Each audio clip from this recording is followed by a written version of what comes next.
Hi, I'm Dr. Susanna Bozzoni, and today we're going to do hamstring strengthening.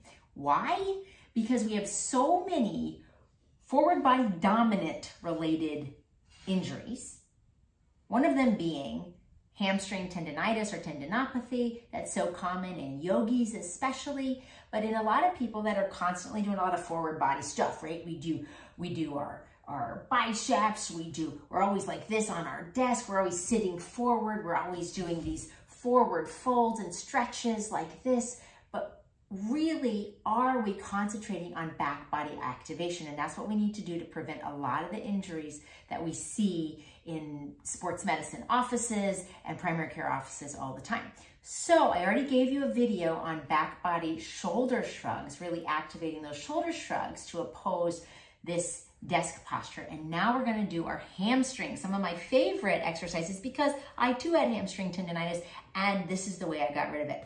And so we're going to do this in bridge, but I want you to know you can do this against a wall, same positioning against a wall, and just bringing your heel up along a wall if it's not possible for you to get on the floor and then get back up. So come back onto the ground. I'm going to show you a variation with a block for a more restorative pose, and then also without the block. But as you set up for bridge, put the block, I like it about this, on this level rather than on this lowest level.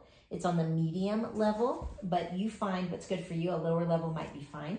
And put it underneath the sacrum. Take a deep breath in. And notice your shoulder blades should be down the mat and relax, your palms facing up. Don't clasp your hands or cause any tension in your neck. Don't turn your head side to side in this pose, but have your feet a little wider than hip distance apart. Take a deep breath in. And then exhale, push up into your feet. And that is a regular bridge. But we're going to do a variation on a regular bridge. Again, you can do this staying on your block at whatever height feels comfortable. But take a deep breath in and bring your pubic bone to navel, lengthening your sacrum. So we always want to create space in our lumbar spine. And on your next exhale, ground your heels into the mat, your whole feet into the mat, but your heels energetically come towards your head. And that turns on your hamstrings. And I want you to actually feel your hamstrings, those muscles on the back of your leg that pull your heel towards your butt if you're doing a curl like that. So feel the attachment. Start walking towards your butt, nobody's looking, and feel the attachment of the hamstrings towards the sit bones. And turn those puppies on. Take a deep breath in. And again, exhale, energetically bringing your heels towards your head. So you feel those muscles really activating. And we're going to do one more variation. Again, you can be lying your sacrum on the block for this variation, or you can be up.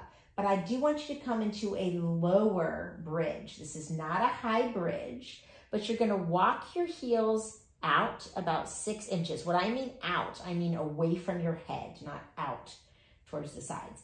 But away from your head, your heels are down in the ground, your toes are up off the ground. You're in a low bridge. And so for some people that might be, if you're resting on a block, the lowest version of the block.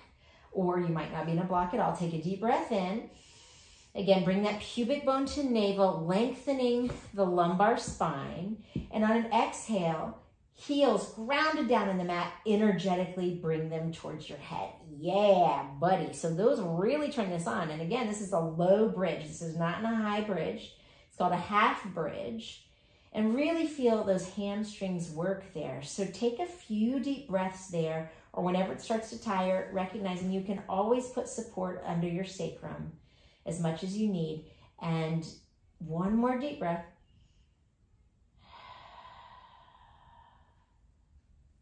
And then exhale that down, relax down. And then from there, lengthen out your lumbar spine, bring your knees in, give yourself a big hug, thank yourself, thank your hamstrings for the work they've done. And I would really consider, if you're struggling with any hamstring tendinitis or issues, and you do a class or a yoga class or anything where you're doing that hamstring lengthening, like a forward fold or something similar, please do this exercise or something similar to activate the hamstrings first. And if you really have hamstring issues, you really want to back down away from those hamstring lengthening exercises until you can get this healed. It's very hard to heal it. I know from personal experience. So I hope that helps you, and I hope you have a wonderful day. I'm Dr. Susanna Pizzoni, and be good.